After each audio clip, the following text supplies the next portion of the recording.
What is and welcome back to the channel. Hope everyone out there is doing good. You feel me? So I'm gonna be painting this hood today. I need to clean up some of this stuff over here. These marks right here are just a little too deep for my liking, and then I got to give it a good wash down, and then I can give it a good paint. I also need to clean up a little bit of the sanding on the Bondo work that we did last night, and then hopefully I'll have enough time to get back to this hood and either float some Bondo on it, or at least at the bare minimum I want to finish sanding this thing today. So let's get into it.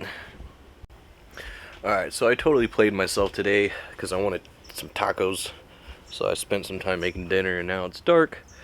But there's a party going on down the street, so I think I'm gonna work out here and make noise until they turn the music off, so nobody can hate on me in particular. But just real quick,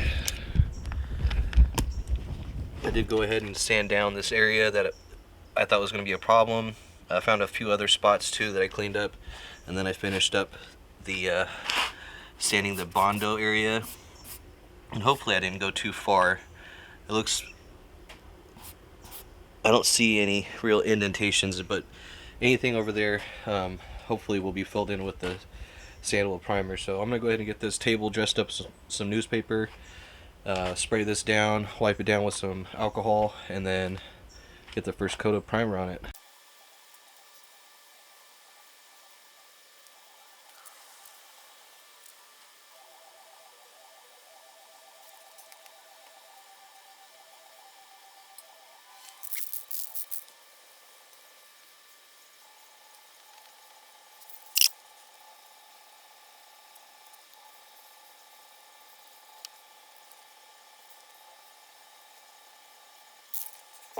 And as always, I always forget to get my PPP on, or is it personal, whatever, PPE.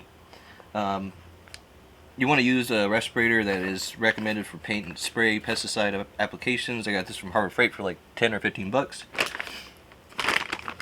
And I will go ahead and put that on for the rest of this video. Alright, so I got a first coat on. I think I don't have enough of this. I only have 2 cans of this, and I'm already almost out of this one. But oh, we got our first moth. So far, so good with the on the small bug front. This is the first time that I've ever painted something out here without getting just swarmed by gnats and stuff. So maybe it's just because it's still hot out. It's still probably about 85 degrees right now.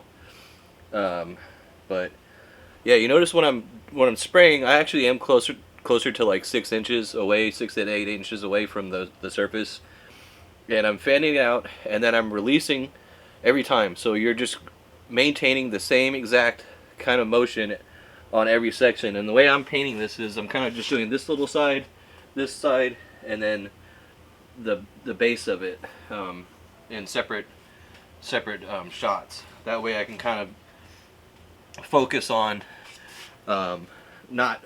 The key here is don't overspray. That's the main thing here.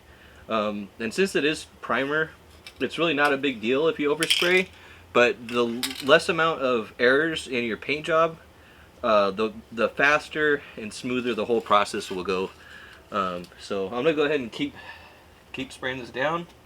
Go get me another can, and I'll probably just do one of these again.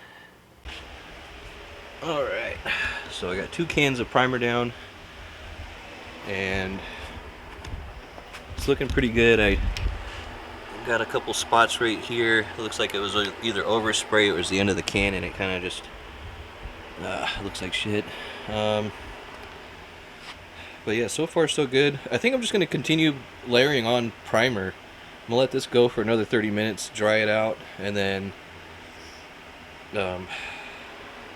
get the white filling primer out, and hopefully just get this to be the color white by tonight. And then tomorrow I'll go through and cut through all the paint I lay down tonight, and try and see if we can't make a pretty decent paint job out of it. So unfortunately I'm gonna have to call it a night, because I don't even know how that happened. I just felt that little spot, and it felt like there was like air, like it was like an air bubble. Typically you get stuff like this when you get moisture or, you know, something on there, but I dried it all the way out and I have no idea what happened there. And also some of the problem areas that I was worried about really are starting to show out here, and so that's going to have to be addressed. So huge L. Let's take a look at how smooth it looks. So far so good, aside from those trouble spots. There was some other spots like around the hood latch. It has a lot of, let's see here, see that nice edge there, and I'm pretty sure that's going to be covered up by the hood latch themselves. And then I got some more rock chips I just didn't see, and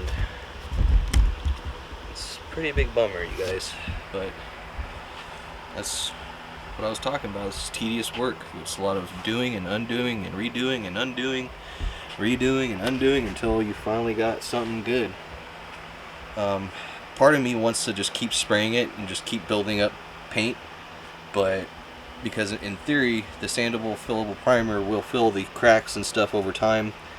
I just don't know about this spot right here. I think it would be better just to let this thing cook out in the sun tomorrow, leave it out overnight and into the day until I get up, and let this just cook, let this paint harden all the way, and yeah, just kind of see if we can't get some of these lines feathered down. I really kind of want to just keep adding paint to it, but I'm worried that the layers of paint won't set properly, and then when I go to sand it, it'll just be like a rubbery mess, and I'll have to literally start all over again. And I made things worse.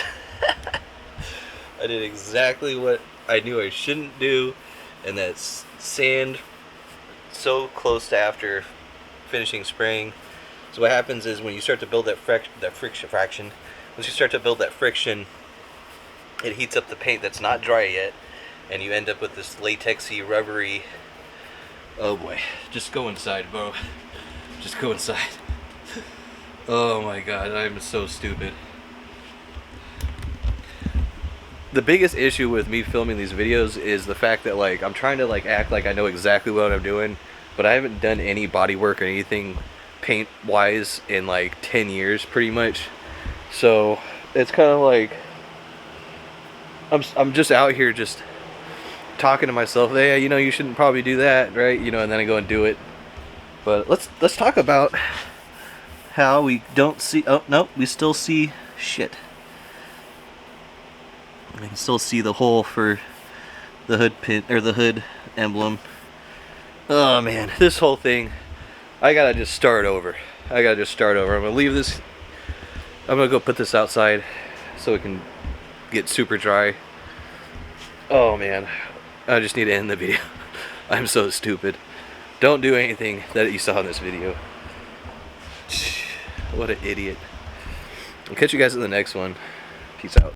I guess this video will be about what not to do. Man, I don't think that respirator was working, man. I'm not thinking straight. Alright, so I went ahead and started to sand out that little spot. I got it out, but now I ruined this entire area. Oh boy. Yeah, don't wait till the next video to to get some tips and tricks out of me. Oh my god. And the worst part about it, folks, it's my Alex Jones, folks, the worst part about it is I can see the little circle, which means that I need to add more Bondo. So that's what happens, man. That's what I'm talking about. This is the most tedious stuff you can do. It's just doing, undoing, redoing, undoing, and repeat until you finally get the right product. And I do not have the right product right now. I know what I need, and that is to go inside and just get away from this completely.